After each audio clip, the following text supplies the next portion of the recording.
Good morning, everyone. There we go. For those who are interested, that was Oppenheimer, the soundtrack of Oppenheimer, which is chosen because we'll be talking about Oppenheimer and Barbie today. Two very famous movies and famous people. All right, so today's lecture is on sampling. I hope you all enjoyed the fun lectures on visualization for the past two lectures. We are now transitioning to thinking about what our data tells us about the world. And the first step in that process is understanding how we got our data. So that is what we will do today. So this lecture has a lot of key terms and definitions. We'll go through those. Those are important to think about as you do your sampling process. You do data science. They're also good questions for exams, so things you want to kind of review. So we'll talk about census and surveys. Some definitions of sampling. We'll talk about sampling bias in a very famous case study. We'll talk about probability samples and what makes a probability sample.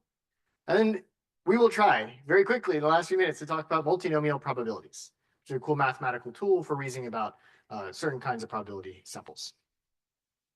So I said we are moving from the realm of understanding our data to trying to understand the world, our data being a snapshot of something in the world that we are interested in studying. So we are entering the understand the world part of our picture. It is worth noting that in order to understand the world, we actually will have to go back to how we got our data. And sampling will be the study of maybe this arrow and what it will tell us about this thing.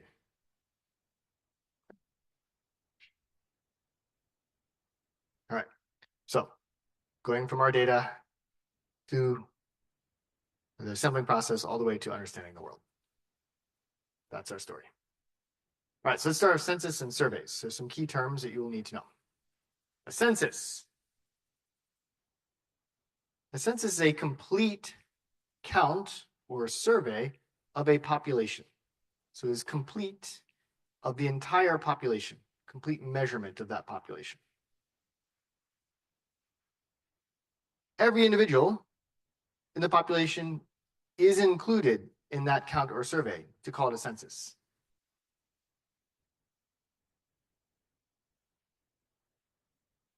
The population is the complete set of individuals that we are studying. So if I'm asking a question, I'm ultimately asking a question about a group. That group is the population. I, again, only have access often to a sample from that group, and that's what we're talking about today. But sometimes, and very rarely, I might be able to construct a census. The beauty in having a census is understanding the data is understanding the world, because you have all the data. Population, it doesn't have to be individuals. Let's talk about some examples. The most natural one is maybe people living in a particular country. And we'll talk about the US Census as an example of such a census. But it could be the bacteria living in one's personal gut or a collective a set of individuals' guts. It could be trees of a certain species. Maybe trees of a certain species in a particular forest. Could be bolts on a bridge, be things. The Bay Bridge recently, or I guess when it was under construction, had some issues with bolts. I might want to know, of all the bolts, how many have issues? Well, I maybe pull a few bolts out. That's expensive, maybe a little dangerous. And I'll measure those. That would be a sample. But my population is the bolts. Small businesses. Could studying loans. I might care about all businesses of a certain size. It's not all businesses. That's not my population. It's all businesses of a certain size. Published statistics. This one's kind of fun. Someone thought, well, there's a lot of numbers and papers, p-values. The population's all those p-values. How many of them are bogus? I want to figure out the portion of research that has bogus p-values. So the term individual sounds like a person, but it doesn't need to be. It could be a statistic. It could be a bolt, a tree, bacteria, and so on. The census is a kind of census. In the United States, we have the census, the US decennial census. This is done every 10 years. Last held in April 2020. You may have heard the news about the construction of this census and some of the debates around it. Here, the population counts every person living, it's important, in all 50 states and US territories, not just citizens. That's the mandate of the census. It's a constitutional mandate. We have to do it, and it can't be just citizens. It has to be all people living in all 50 states and US territories. How would you do that? That is really hard to do. How do you guarantee you get everyone? Costs a lot of money. We'll do it every 10 years. Maybe when they were building this country, like, well, there's not that many people. Now, much harder. Mandated by the Constitution, participation is required by law.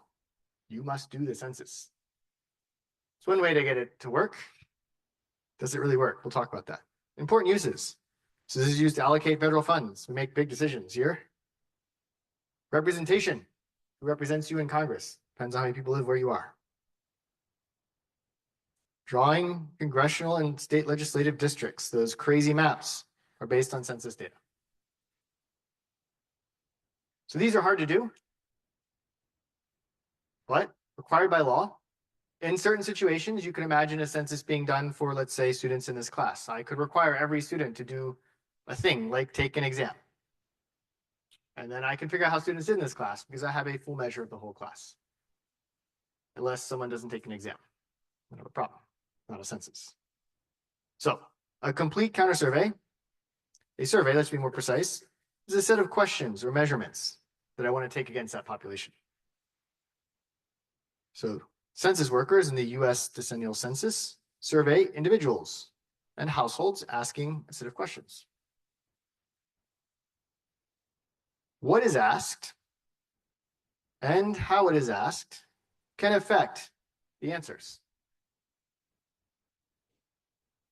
It affects how people respond and whether they respond.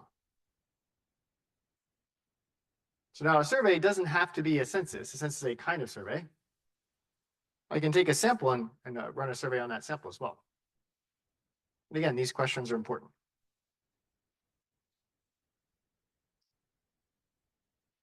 You may have heard this in the news. Actually, who has heard of this? The US Census. Ran into a bit of an issue. Congressional people, leadership, thought it would be great to ask if you are a US citizen on that survey, that census. That's a problem, right? Are you here legally? Have you broken the law? Yes, no. Or maybe, yes, I have broken the law. Would you put that on a government form? Would you fill out that government form if it says at the bottom of the form, it is perjury to lie on this form? You might run away from that form, hide from the census workers. They couldn't find you, it wasn't your fault. Yeah, so the questions you ask matter. They affect who participates and perhaps how they answer. We'll talk about techniques you can use if you want to ask sensitive questions in a few minutes. This is exciting stuff. There's an entire course devoted to it. Making surveys is hard. Doing these studies is very hard. We're going to just give you a little bit of the ideas, enough to know maybe what you don't know. And then when you go on to build your own surveys, do your own sampling, you'll have to learn some more. All right, so undercounting. So this is something that actually happens, the US Census. It's terrible. The US Census is famous for having this problem. Why?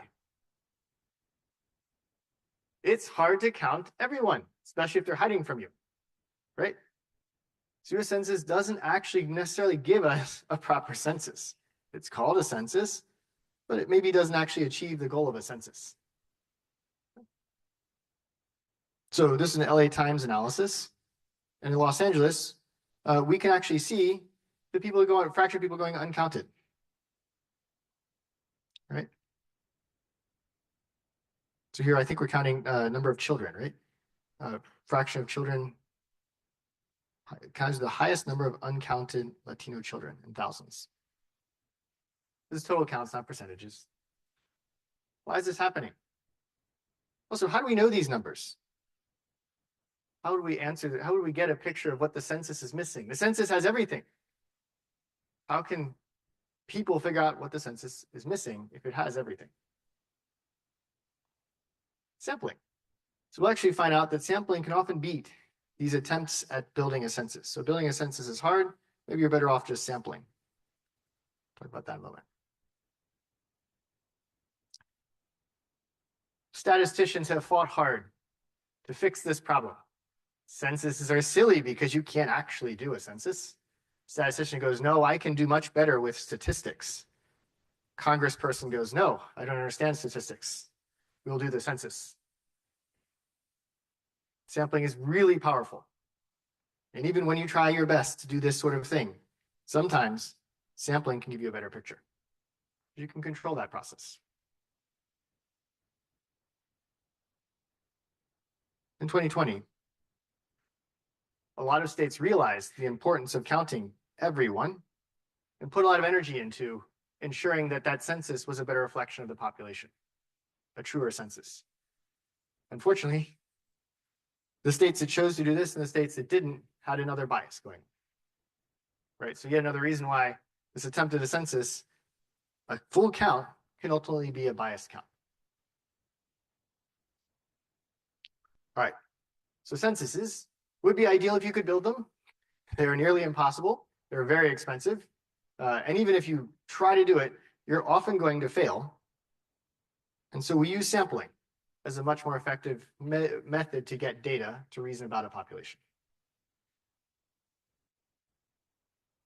So census is expensive and difficult to execute. I think I've already talked about this. So let's talk about a sample. All right, so sample is usually a subset of the population.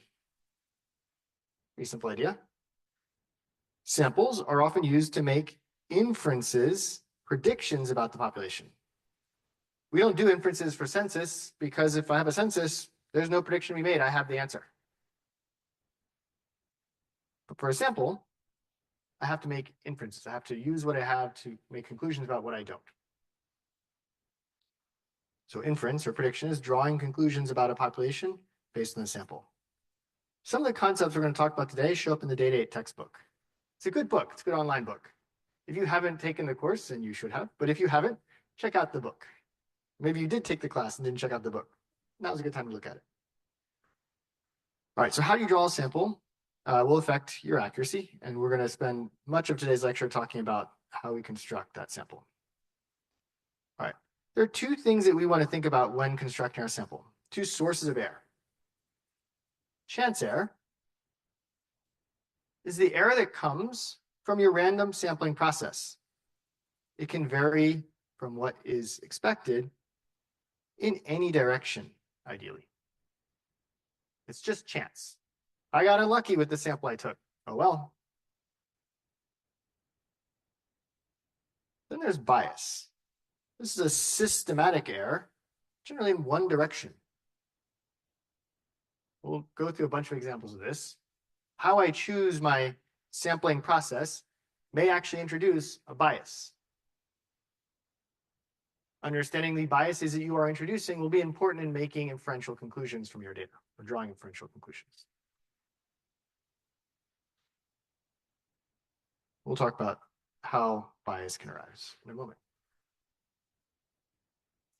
Okay, this is a great picture to sort of think through the steps in a sample, or the pieces in a sample.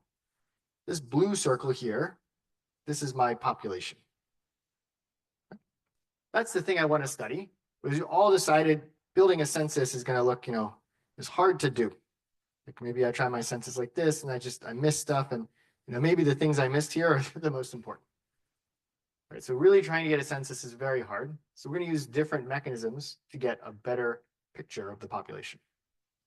First thing that you need to know about is the sampling frame. I think builds in here. Sampling frame is the group from which the sample is going to be drawn.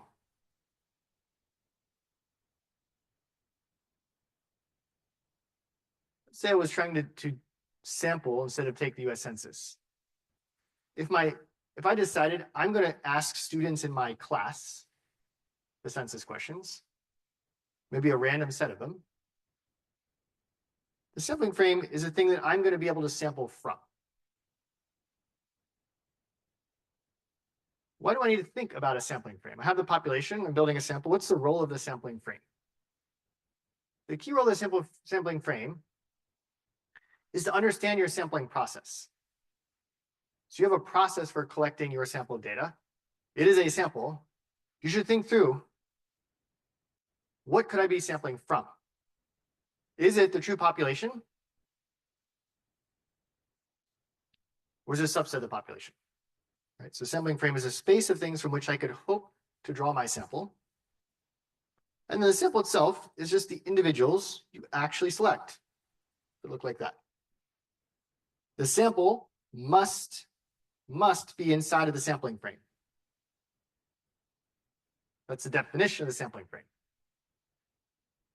But the sample needn't be entirely in the population. Here's my sample. Doesn't always include the population. It includes things outside the population, misses parts of the population altogether as well. So population, everything I want to study, sampling frame, the things from which I could hope to sample. The sample, the collection of individuals that I actually collect or actually survey. So there may be individuals in your sampling frame and hence your sample that are not in the population. That's this group right here. Should filter them out, hopefully. Think about it. If your sample looked like this, filtering these out would give you a pretty tiny sample, right? All right. So sampling frame needn't be in the population. Therefore, the sample may not be in the population entirely. There may be individuals in your target population that are not in your sampling frame. This group right here. I will never sample these individuals. Again, the reason I think about sampling frames is so I can say, I know I can't access these individuals. What does that mean about my inferential conclusions? And ideally, I'd like to claim that inside of this circle, I have a really good picture of how well I'm going to sample. And maybe in an ideal world, I can, every point in this space has equal likelihood of being in my sample. And maybe construct this frame so that I can guarantee that. That lets me have a better understanding of what individuals actually are in my data set, in my sample. So let's talk about bias in this picture. How do I decrease bias? What would that look like? Think about it for a second. Which circles are going to move? The blue circle? That's the population. Can't change that. Sampling frame. Good idea. Sample. Hopefully, maybe, moves with the sampling frame. Let's see.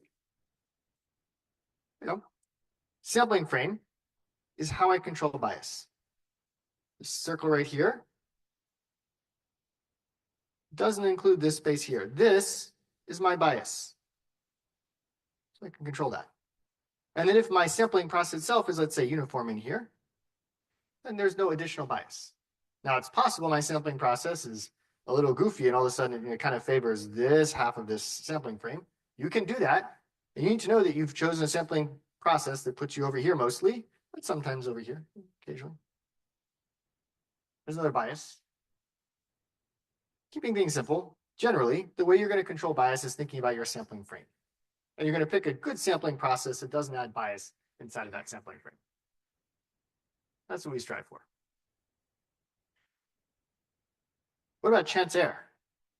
What does that look like in this picture?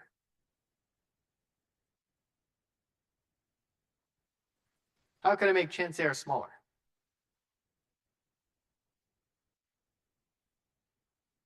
Should I change the size of this circle? It's going to affect my bias. How about this circle? Yeah, I want to make chance error smaller. I should make this circle bigger. If I make the size of my entire sampling frame, there's no chance error. Every single time I'm going to get exactly the same result. Every single sample is the same.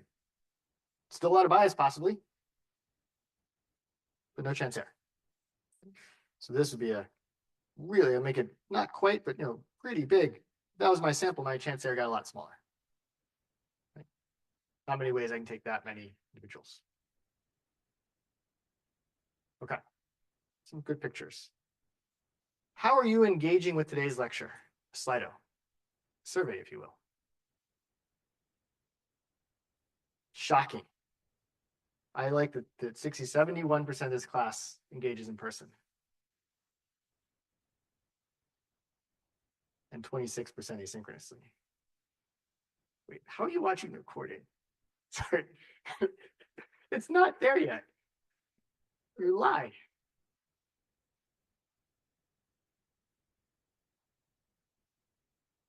Wait, is asynchronous something else? You're attending a lecture? We should fix this. All right, I'm going to assume watch recording means you're watching it live. Great. Yeah, so someone doesn't know how to do survey design, and that is me. All right. Very good. This is a sampling exercise. I hope that's the next question. Come on, this is easy to fill out. Just say in person.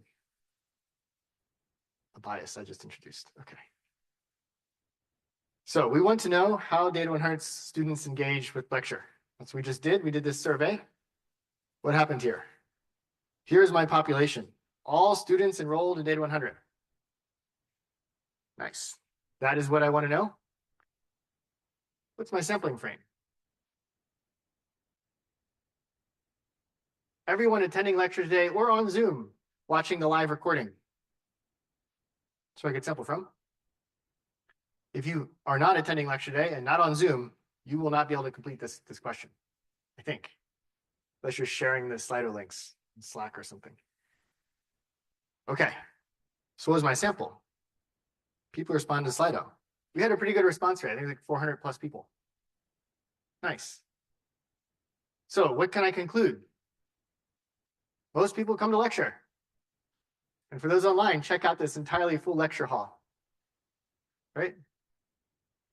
70% of you are coming to lecture, watching it live. It's amazing. There's a bias, right? Ask the question to a population. So for those online, there are spaces in the lecture hall, so you should come in. A few spaces. Yeah, so there's a bias, pretty big bias, right? My sampling frame is biased towards maybe the conclusion I wanted. Understanding this allows me to say that conclusion I just drew, 70% of you are watching live, is probably not true, right? I have to understand my sampling frame. I have to understand my sample. Bummer. All right, so let's talk about a famous case study in sampling bias.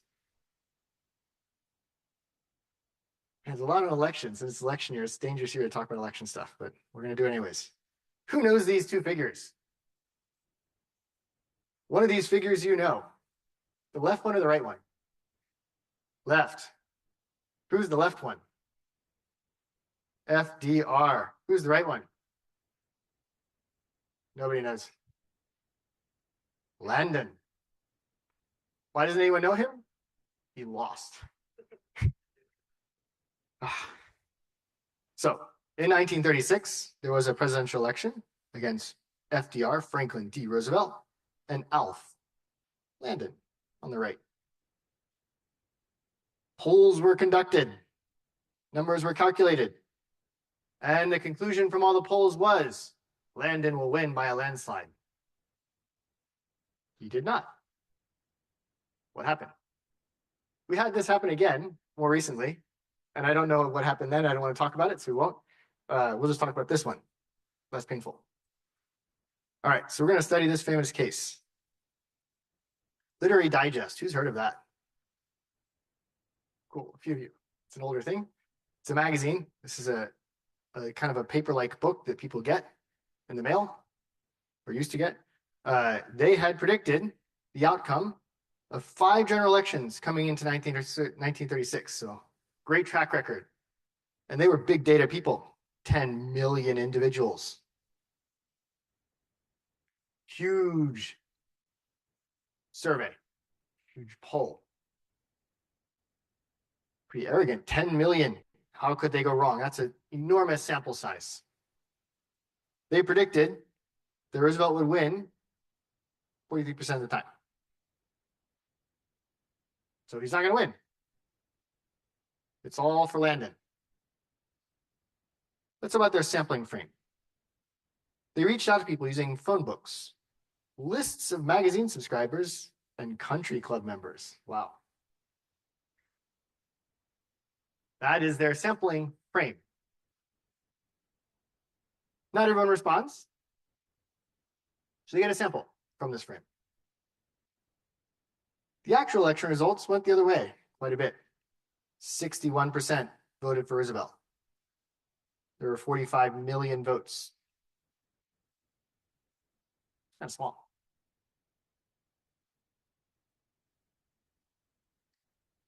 I bet you can guess what happened. Can you guess what happened? You're thinking, the sampling frame. Wonder what the sampling frame's bias might be. 61%? How could this happen to 10 million people surveyed? They asked the same question then too. With so much data, you can't go wrong, but you can. This is a big theme in statistics. Something that my statistician friends tell me computer scientists never listen to. We in computer science go, we've got so much data, we can't be wrong. All the data in the world. But that data is collected badly, doesn't matter. Bad sampling can make even large data look bad, right? Give the wrong results.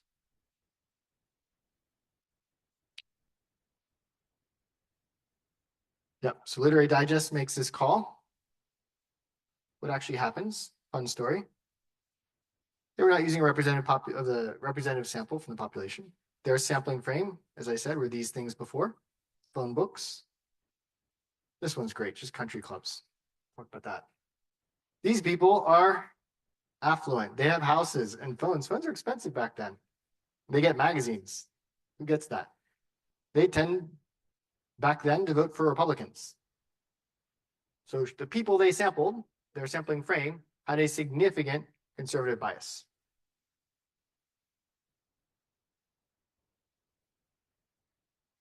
So we said 10 million, actually 2.4 million people actually filled out the survey. That's actually a pretty good result. So they were able to get 10 million people on their sampling frame. I misspoke here. This is a sampling frame. Sampling frame, about 10 million. The people fill out survey, 2.4 million. That's pretty good. If you run a survey and you get, more than 10% of the people responding to your survey, you're doing something really well. Okay. In this class, we have to bribe students to fill out surveys. It does work though. We get pretty good results. Yeah, 24% response rate, exclamation point. Well done, team. We don't know what the 76% of the non-respondents would have polled. Maybe they called the house of the person who actually is working, all day, and they're like, yeah, I'm not home. No response, right? So it could have been that even their sampling frame wasn't so bad, but the people that could fill out that sample, that actually responded to the survey, this 2.4 million, had a lot of spare time on their hands, maybe some extra cash, decided I'll fill out the survey. Right? So there's another bias inside of that sampling process itself. It wasn't a uniform sample of that population. In fact, non-respondence is a real problem. Anyone who has a phone today is probably getting text messages from various surveys begging you to fill in that survey. And most of you are students and going, yeah, I'm too busy to do that. So you are a non-respondent. And statisticians know that, and they try to correct for your lack of time. But back then we didn't have those corrections. Talk about another character, George Gallup. He was a statistician, a rising statistician. He was able to get the answer with a sample size of only 50,000. Still pretty big by those times. Turns out it was more than he needed. He guessed two things. He guessed the outcome for Roosevelt, which was closer to the 61. So he guessed Roosevelt would win. He was also able to predict the Literary Digest was going to predict. It's a fun game. You're wrong, and I know what you're going to say. We're just 3,000 people. Your 10 million person survey. He was able to get their sampling frame. And probably even some of their non-respondent bias. And he was able to sample just a small fraction of those individuals, figure out what they're going to say. We do this a lot today. Polls keep track of other polls, figure out what their biases are, and so on. So you guessed, the Literary Digest guys would say 44%. They said 43, so pretty close. Kind of insulting. I know what you're going to say. You're wrong, and it's this number. Ouch. Okay. So a fun story of how polls and scale maybe don't matter as much as having a good sampling frame, understanding your sampling frame and the biases it introduces. Let's talk about some common biases. Selection bias. So this is systematically excluding or favoring particular groups.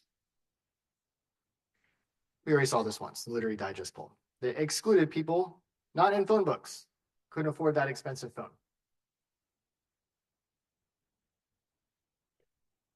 How do we fix this? Think about our sampling frame and some of our method of sampling. Maybe they found phone books, but people who are too busy paying for that phone didn't answer the phone. The people who didn't need to work, picked up the phone. Knowing that you have that bias and trying to address it in your analysis is important. Yeah, and I guess this falls into response bias, what I just described. So response bias is people don't always respond truthfully or at all to questions and lead to certain responses. There's a bias in how people respond. All right, this is a good one. I'm going to dig into the second. So asking something like a citizenship question on the census is going to cause certain individuals to not answer or not answer truthfully. How do you fix this? One is to examine the nature of your questions. Don't ask those tough questions. And maybe the method of surveying. So last semester, I introduced this in one bullet. I'm going to explain it in more detail. It's a really cool trick called the randomized response. I'm going to explain on a separate slide. All right, so here's the story. Suppose I want to ask you, have you cheated on the exam? You're unlikely to answer that question truthfully if you have. So maybe most people say no. But I really do want to know, do people cheat on the exam? I don't care if you cheat on the exam, but I care the whole class. How do I get the right answer from you? How do I get an estimate? Cool trick. I hand you a coin. You go flip that coin. Don't tell me what happens.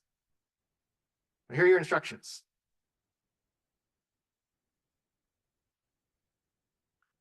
Did you cheat on the exam? If the coin landed heads, you have to say yes. Okay. Did you cheat on the exam? Yes, I did. Can I report you? No, your coin landed heads. Threw the coin away. Not your fault. That's what the coin said. Did you cheat on the exam? Coin lands heads. You have to say yes. That's the rules. It's very important I don't get to see your coin, right? That's secret. It's the whole trick here. Secret coin, you flip it. I do not get to see what it is. You throw it under, I don't see your coin. I ask you, you say yes. If it lands tails, just be truthful. Will you be truthful? Maybe. I don't get to see your coin. You can say yes. You say yes. It's the coin's fault. Or you say no.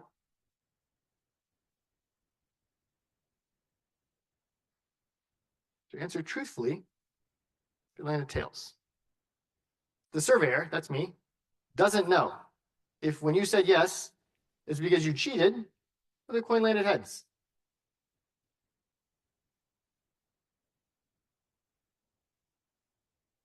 Or you say no, then I know you didn't cheat.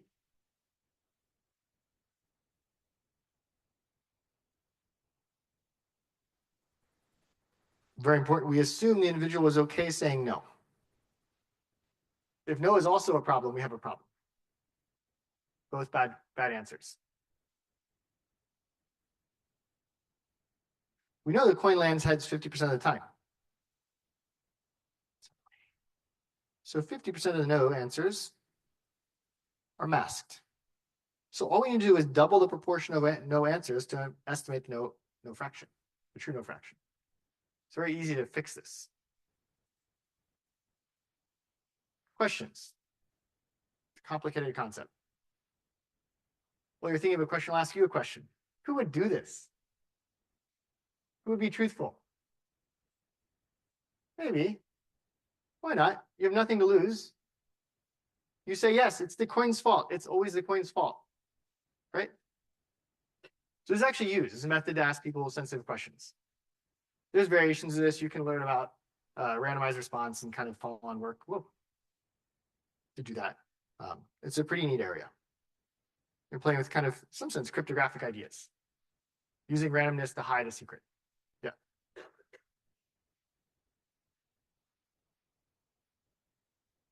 So how is it used if you can't watch them flip the coin? Yeah. You do it. You give them the chance. And again, they respond yes, and you're like, can't take it to court, can't file a complaint against you because it's the coin's fault. I don't know about that. There are a lot of issues. Did you flip the coin well? Do you have a biased coin, which is remarkably hard to build? Yeah, there are issues with this. You can look at more advanced techniques that use like probabilistic tools, but the fundamental challenge here is that you, the person, need to trust it. If I have a really cool phone app that encrypts your answer, like, yeah, but I don't trust that phone app, right? So this is nice because you're in control as the individual. All right, any other questions? Yeah.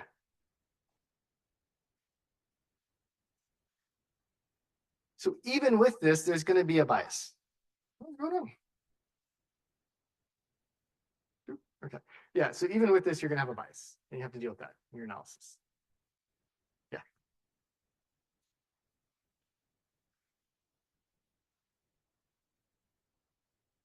Yeah. So if they say no, but they still cheated, and some of you might do that, don't cheat.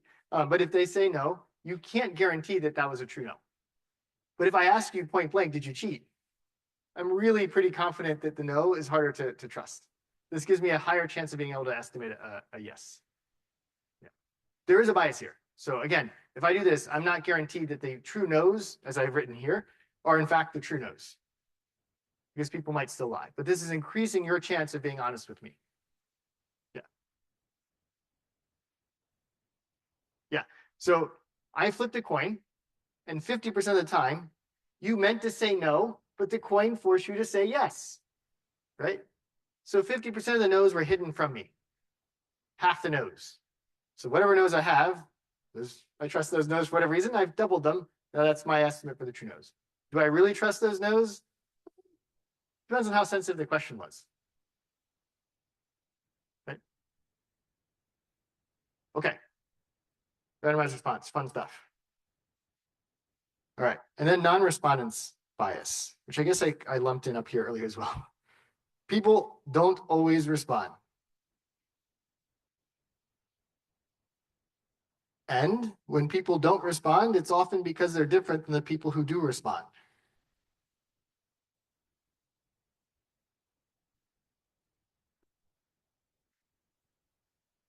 So 2.4 million of the 10 million people responded to Literary Digest poll. I'm going to again guess that these 2.4 million people had more free time. Probably even more affluent. Working just a few hours a day. Playing the stock market, who knows? One of the things that you can do to address this, beyond making sure you have questions that don't cause people to run away from your poll, is keep them short. And you may already experience this, be persistent. This is why you get so many text messages recently, because people really want to try to address that bias from non-response. You can also use bribery, but I'm not putting that on here. If you pay people to do a poll, you can improve the response rate, but you might actually contaminate the data, right? So I pay you to fill out this poll, sure. No. How much is that worth? Yeah. I don't think about it. I got $10, right? It's actually a real problem.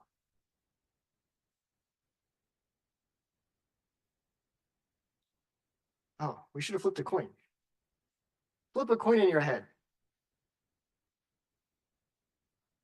Or just be honest. Not sure why I asked this. I probably meant to have a coin in lecture.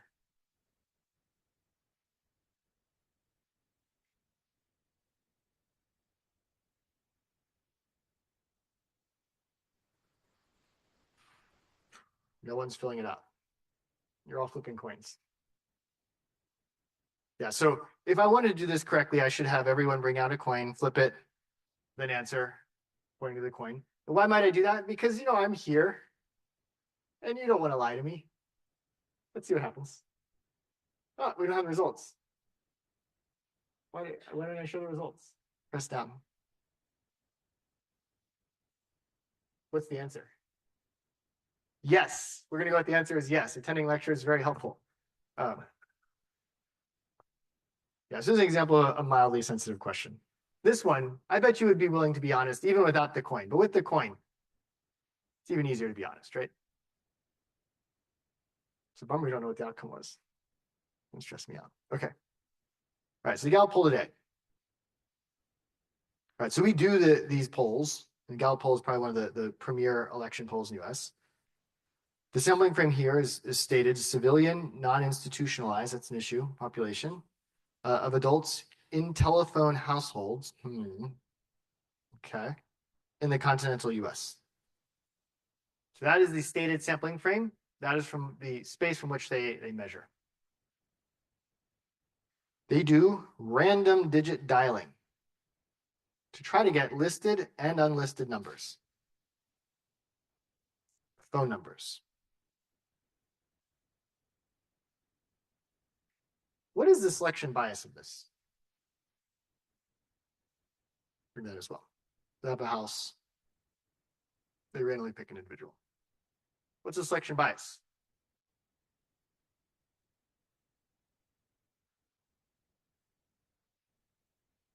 Yeah, so we're picking up people who answer phones. If you don't have a phone, you don't answer phones, you're not going to be in this poll, right? The selection bias. We're going to try to recall multiple times, try to avoid the non-response bias and the people who don't answer phones. But this household is an issue. Like, I need to have a phone. Individuals without phones are going to be ignored. That's the selection bias inherent. And then the non-response bias is the not answering, no response. So many sources of biases. Who responds? Do voters tell the truth? This came up in the most recent elections. People are being increasingly less honest about their preferences, even the pollsters. Then we also have to think about the actual population that votes. This is a little bit harder than you might imagine. So the population itself is a little bit ill-defined. Populations of people are going to vote if I want to predict the outcome of the election, but I don't actually know what that population is. I have a sampling frame, which I've tried my best to define, and some sampling process in that frame that I've tried my best to instantiate. It's a good idea of the response rates. Single-digit response rates are the norm when you run big polls. So get used to that. A tiny fraction of your people you poll will actually respond. Today, we use a lot of fairly sophisticated proprietary, some not public, statistical methods to figure out from the data we sample what the actual outcome might be. We're trying to correct for all these biases and then reweighting things like house effects. Like certain polls seem to have a specific bias over many, many elections, and we start to account for that too. Just like the original Literary Digest poll, like I could anticipate what they're going to get. Today, we still try to predict what other polls will find based on what we find in our polls. If you're interested in polling and polling math, 538 is a fun place to check out. They released many of their simulation code sets for actually doing their analysis. It's a fun place to go. Yep.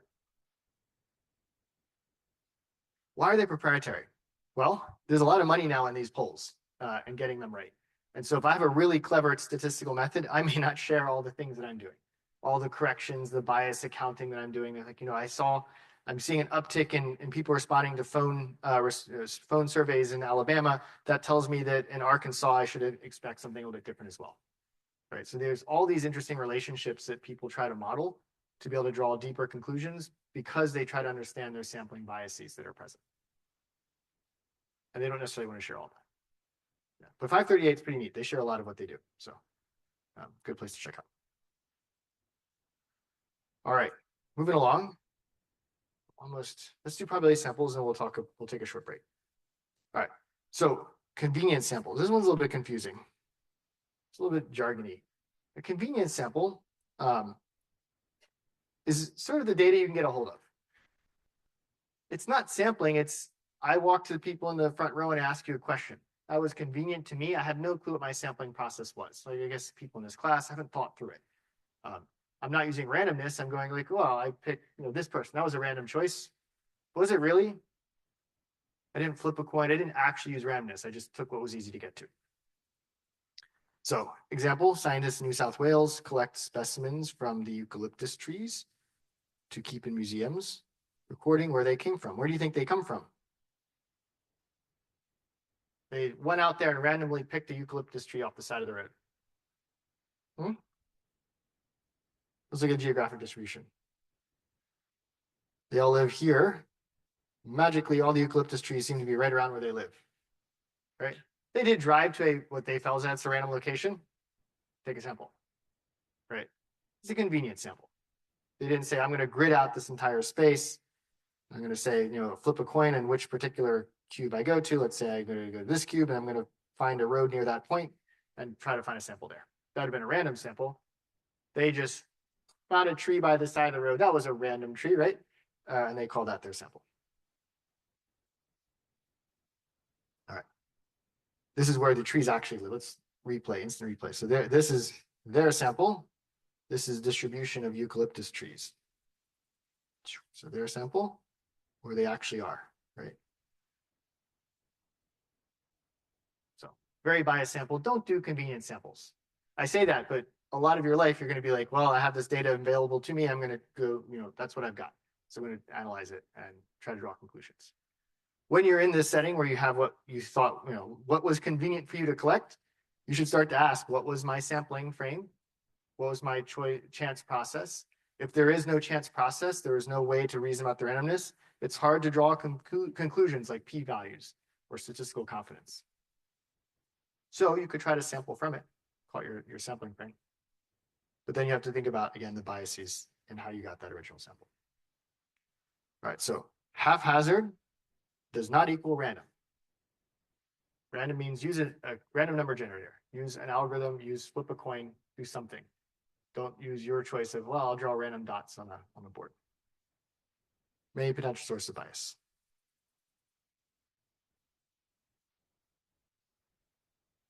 Yeah. So we can try to fix these things like with polls, but it's better if we can get actual samples. All right, so the easiest way to get a good sample is through randomization. Randomization is a really powerful tool in statistics, in computer science, and in general. You can do a lot with randomization.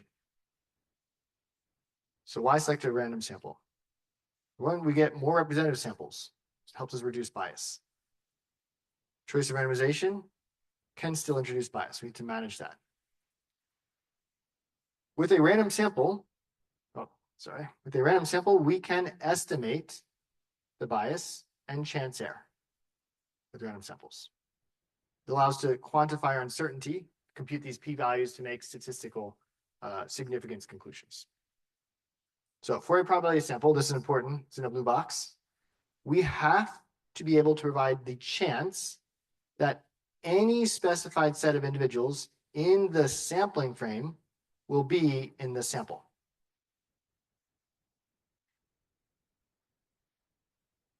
This is a good exam style question. So probability samples should know this. Individuals can have different chances. Some individuals may have chance 0. It's okay. As long as you know the chance, it's a probability sample. Your ability to do this really depends on your sampling frame. You have to know your sampling frame to be able to say the chance that a thing gets in your sample. Because we know these probabilities, we can estimate errors. We can actually study these processes.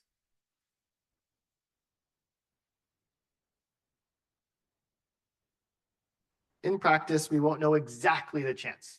There's measurement error, there's lots of factors that play out. We wouldn't be able to say with some confidence that we can estimate these probabilities. People don't answer, but maybe I can account for that. I say, well, the probability that a grad student or undergrad at UC Berkeley doesn't answer is 20%. So I took an even smaller sample and asked, what's your chance of answering? So maybe I have an estimate for these probabilities.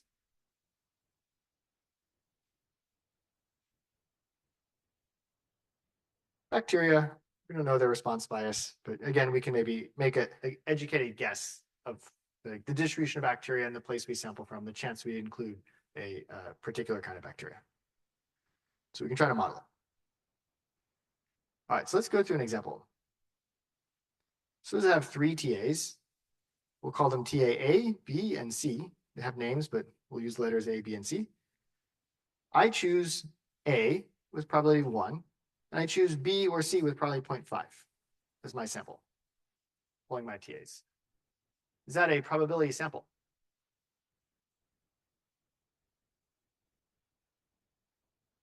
You can write down the probabilities.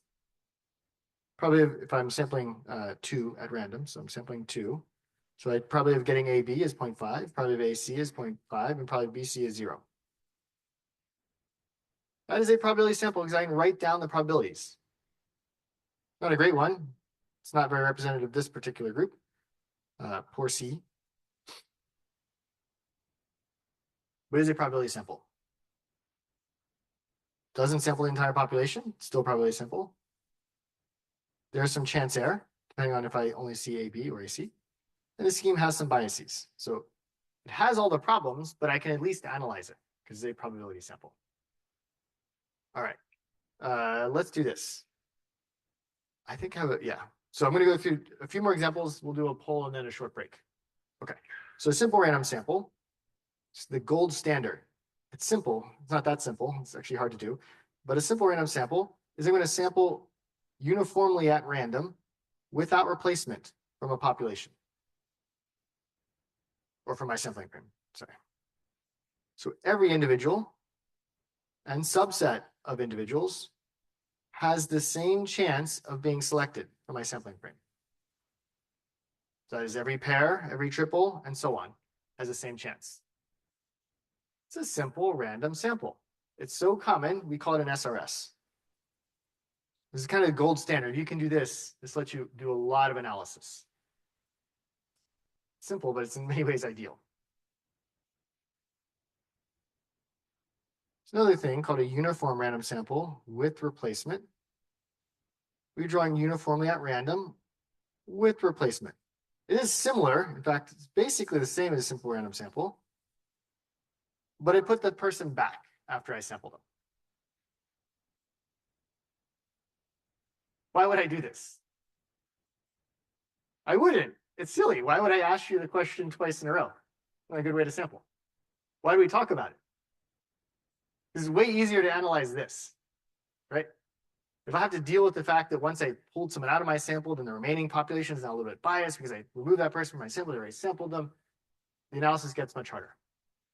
So we'll do this. This is how we sample. But we'll use this when we do our analysis, this assumption.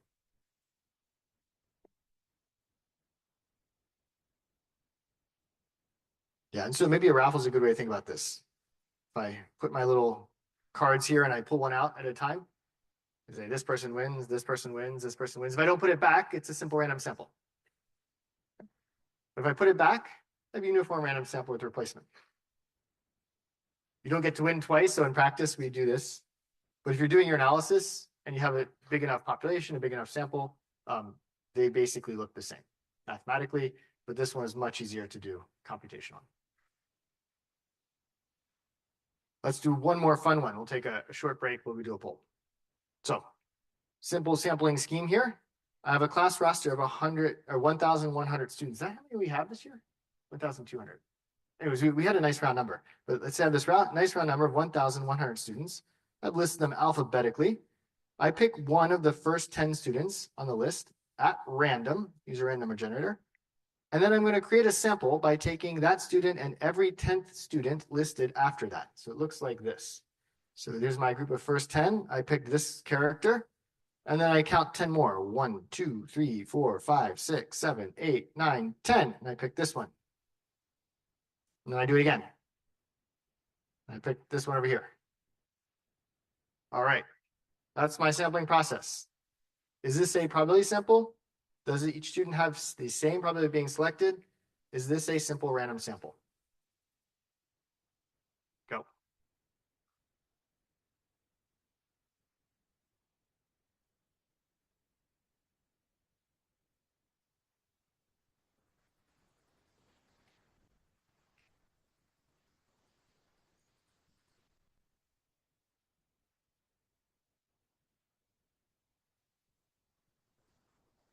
If I go to the next one, can you guys keep answering? Is the current poll closed now? God, I need to figure out how this Slido stuff works. Okay.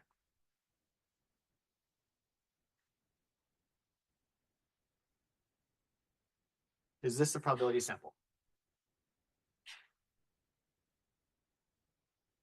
Is it possible to make these things show the answer? I should have changed this. I don't know why I didn't fix that. Okay. Should I refresh it?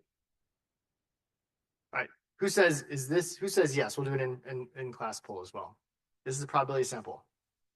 You say yes. Who says no? I can refresh it. Let's do it. Oh no. Slideshow.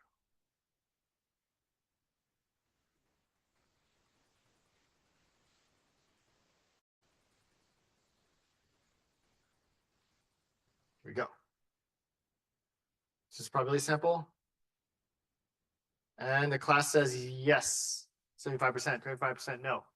The answer is yes. Why? I can tell you the probability of any set of students. Many of them are zero. Many combinations will never happen, but some will, and I know exactly how often they'll happen. It was a probability sample. Way to correct your answers. Okay. Does each student have the same probability of being selected? Does each single student have the same probability of being selected?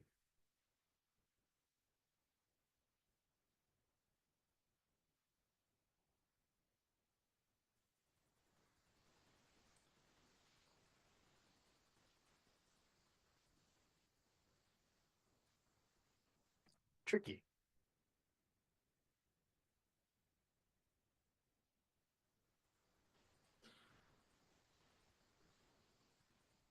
All right, hopefully enough of you have answered. I'm going to move on. Just pick something. Flip a coin at this point.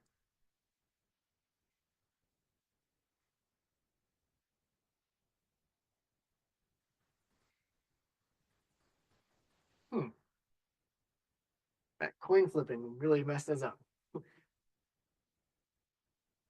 So each student actually has an equal chance of being selected.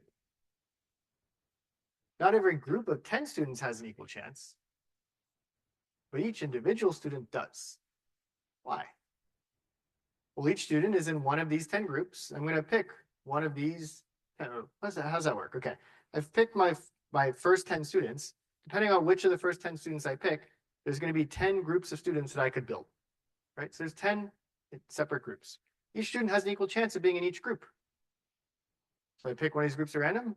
You have an equal chance of being in one of those groups. You have an equal chance of being selected.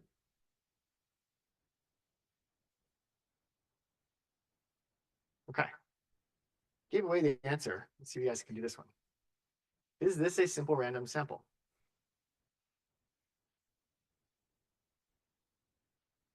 So I said something a moment ago that makes this too easy.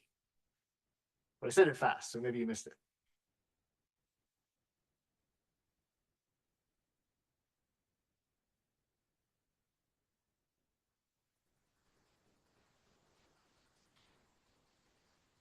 All right, flip that coin. Go.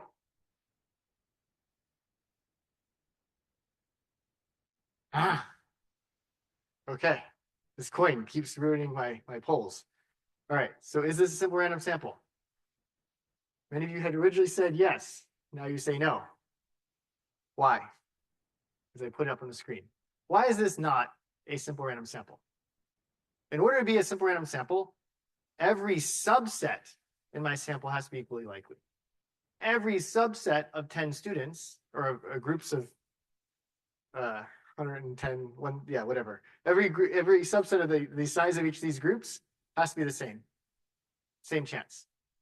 So I should be able to take a group of students of 1,100 divided by 10. So I guess that's what, 110. So 110 students in each group. Every group of 110 students, possible students, has to be equally likely. That would be a simple random sample. But here, there's only 10 possible groups that I can build. Sorry.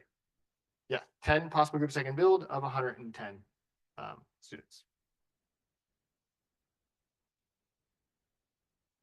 Questions? All right, let's do this. Let's take a 2-minute break, and we'll come back and do some coding exercises. 2-minute break, starting now.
All right. I assume that was about 2 minutes. For those who are confused, what I just did was a little confusing. There is some explanation on the slide. Since we talked about it already, I'm not going to re-explain it. You can go look at the slides. As a quick aside, we have a post about using ChatGPT. If you're confused about any of this stuff in lecture, feel free to talk to an AI about it as well. It's often a great way to get a better explanation than I can provide. I often do that as well. So when I'm confused how to explain this, I'll ask an AI. All right. We are done with the sampling scheme. Now we get to do the demo. Barbie versus Oppenheimer. Who votes for Barbie? It's the movie. Yeah. Versus the Oppenheimer movie. Great. I don't know what the outcome was there. No one responded. Non-response bias was high. Barbie versus Oppenheimer. In July 2023, 2 highly anticipated movies arrived in theaters. Cool. Barbie and Oppenheimer. We want to know which one's going to win in Berkeley on opening day. Who will have the most sales? This is the goal of the demo today. Suppose we took a sample of Berkeley residents to predict the box office outcomes. We could poll students in office hours. We could poll retirees at a local campus event. All these are things we're going to study. We're going to do this analysis in a way that you don't get to do in practice. I'm going to suppose I actually had access to the true population. I'm doing this just so we can understand what happens when we sample. If we, again, could look back and, after the box office opens, you get the actual numbers, right? So that's the goal for today. Let's do some code. Oh no, I ran it already. Let's clear all output. Start. Okay. Standard setup. I have a census. So none of what I'm about to do makes any sense because I already have the answer. But suspend your disbelief. The census is something that I happen to have. I'm going to hold it aside. I'm going to do sampling strategies, try different samples. I'll use my census as my ground truth, and I can now see how my sample compares to my census. So here's my census. This is made up data, by the way. I have the age, whether they wear Birkenstocks. I don't know how that relates to Barbie, but okay. So whether or not they wear Birkenstocks, the movie, and then whether or not they voted. Wait, Barbie, I don't know why I have the movie here. Sorry, I re-encoded it. So the movie they actually saw, and then I made a column called Barbie. And that column is whether or not they saw the movie Barbie, right? So if I take the average of that column, what will I get? The average of a bunch of true-false things is the proportion of my population that chose to see Barbie. Barbie won in Berkeley. Big surprise. 53% of the people in our giant town, that after they went and we looked at the box office numbers, 53% went to see Barbie. Now, we don't have access to that. We're going to roll back before the box office opens, and we want to figure out who's going to see Barbie. So that's the future. Let's go be in the past. So suppose I'm interested in people who go to my office hours. And for whatever reason, they're between 18 and 22. I don't know why that's true, but let's say that is my sampling frame. Those are people who come to my office hours. They're in that group. And if I sampled 10 students with replacement from the census, I could see what 10 students that might have come to my office hours would have said. So let's run it. So I'm taking my data frame, looking at only the rows in the true population that would have showed up in my office hours. And again, I take a random sample of size 10. I compute the proportion of these undergrads in my office hours, and 0.6 said they'd love to see Barbie. Okay, well, let's run it again. 0.7 said they'd love to see. Why is it changing? Chance error. It's a random sample. It's always a nice round number. Why is that? I asked 10. That's a silly number. Let's ask 11. There we go. Didn't really change much, but I have a fraction. Barbie's really winning. 81. A lot of variability there. That's chance error. How many undergrads do I have? 11 in my sample. How many undergrads in Berkeley? Again, this is made up data, so I'm curious what we get here. A tiny fraction of Berkeley's undergrads. Really? Oh, sorry. This is length of my undergrads in my sample of Berkeley. So this is a tiny fraction of my sample. What is my sampling frame relative to Berkeley? How would I know that? What's this? I'll just drop this in here. 7.7% of Berkeley are undergrads, according to this made up data. Yeah. So I have a tiny sample of Berkeley, tiny sample of the undergrads, only 11. It's a lot of chance error. Out of curiosity, let's undo this here.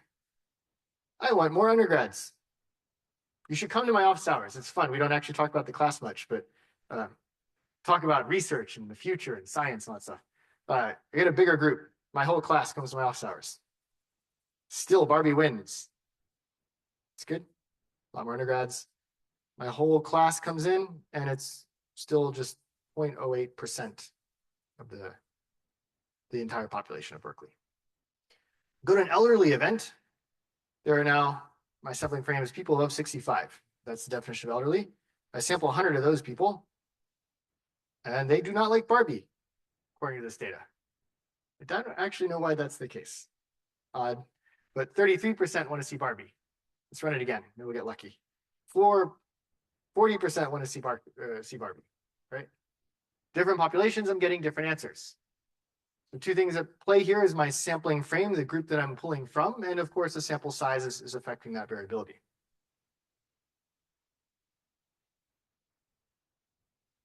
We have the population, so I can start to study the bias. What I'm going to do here is use a group by. So look at my population. I'm going to group by age and whether or not they wear Birkenstocks. Again, I don't know why.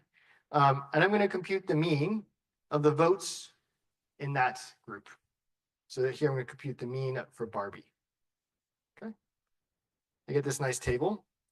When I'm doing analysis, I can't read tables. And this was hopefully you guys saw this in visualization. You should build plots whenever you can, not for the world, but for yourself. I plot for me. This is my visualization. Let's see what's going on here. Whatever reason, as you get older, you are less likely to watch Barbie, according to this data, in a very linear trend. I don't know who made this up, but yeah. So as you get older, your interest in Barbie seems to go down. And if you wear Birkenstocks, you would like to see Barbie. No, false. Sorry. If you do not wear Birkenstocks, you would like to see Barbie. So people who are not wearers of Birkenstocks, I believe Birkenstocks are a kind of shoe, then you are less likely to see Barbie. So there's some bias in the type of shoes. If I were focusing on a shoe characteristic, I would see a different bias in my sampling. All right, so now we can start to study a simple random sample. So let's say we take 2,000 individuals from this population. I'm going to sample without replacement, so it's a simple random sample. That's how I would do it in practice. And I would compute the mean, 52. What was the original value? Actual Barbie was 53. Let's run it again, 53. So keep running it. I keep getting pretty close to the right answer. Every time I take a different sample, a simple random sample of just 2,000 individuals, I get pretty close. It was smaller, right? So let's say I take a sample size of just 800. I can run this a couple times. See, pretty close. My error is only a fraction % of the true value. How do we quantify this chance error?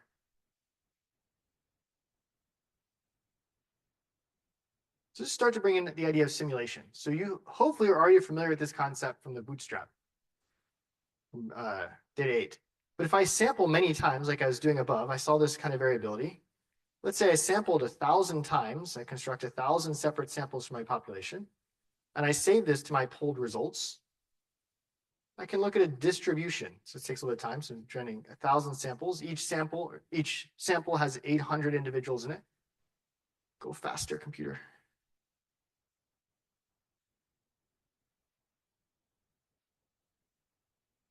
It's going too slow. All right, we're going to get a distribution over the individuals. Here we go. Okay. So this is a distribution over all the samples I could get. Distribution over the outcomes for all of these little miniature samples. So each sample has a different chance of Barbie, and this distribution of those chances of Barbie is across all those samples. This is my sampling distribution. It shows me the variability that I would see due to my sampling process. It is these kinds of plots you want to build, and to build these effectively on just a single sample using things like the bootstrap, I need to have this simple random sampling process in how I collect my original data.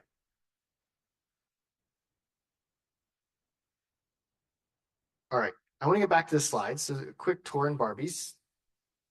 Barbie did, in fact, win, and the not just Berkeley, but at large. I want to cover multinomial probabilities because we'll probably need these for coming assignments. All right, so we want to be able to quantify the variability. We want to quantify the source of error and bias.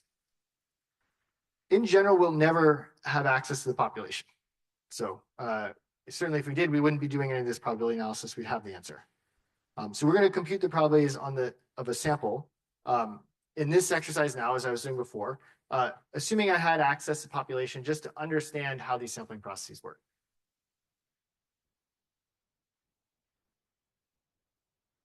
The one place where we can actually start to analyze these probabilities, as I said before, is when I have a uniform random sampling width replacement. And I'm going to do that for a categorical population. And this is going to produce something called a multinomial probability. It's a lot of words. Let me just show it. It's easier. I have an example here. Yeah, so if I have 10,000 people in my population, and exactly 7,500 of them like Reese's and 2,500 like Snickers, what is the probability that a random sample of 20 all like Reese's? With a random sample with replacement, that's the easy to calculate thing. I look at this proportion of people that like Reese's, and I take to the 20. So I can compute that exactly. Chance that all 20 of them are in this group. Why? Because when I pull one out, it doesn't change this numerator. Right? I put it back in. So I gotta do it 20 times. If we try to do the more complicated thing, so I pull one out, so the first one likes Reese's, then the second numerator is different. I have to deal with the change in the people like Reese's, and also the population is now one smaller. Right. So this here is a sequence of binomials. Build in one more. We can extend this idea to the multinomial. So if I had more than two categories, let's say I have a bag of marbles with 60 blue marbles, 30 green marbles, and 10 red marbles, I can start to analyze the chance of any of my samples from a uniform random sample. Let me just build this out. Okay, so if I want to compute the probability of seeing this sequence of marbles, blue, green, blue, blue, blue, green, red, how would I compute it? So I know these probabilities. So the probability of blue is going to be 0.6. Probability of green is 0.3. 0.3. And probability of red is 0.1. Red is 0.1. So this sequence is just the product of these probabilities. Just like that. When we do sampling counts or proportions, I don't care the order. So if I generate a sample and I'm curious what's the probability of 4 blue, 2 green, and 1 red, I still compute these probabilities, but I add this multinomial coefficient, which lets me calculate the probability of just seeing this cluster of marbles. I don't care which order I sampled them in. This kind of multinomial analysis allows us to reason about the kinds of things we could generate directly from our population if we knew these proportions. And we can work backwards if we see these things, what are the characteristics of our population? All right, you need to know this, I think, for upcoming assignments, so we build it in. So you need to understand this expression here. We will give it to you. So we'll give you something like this. If P's are my proportions that if I had them for my population, and K's are my counts in my sample, and is my population size, then I can compute the probability of seeing a sample of those proportions in my sample. All right, so this is a multinomial. All right, we made it through the main concepts in lecture, which is great. So important summary again for everyone. You need to understand these different kinds of sampling strategies, the sample frame, the population, the sampling process, simple random samples, and so on. And some of the code we use in today's lecture, like sampling from a data frame, you'll use in upcoming assignments. See you all next Tuesday.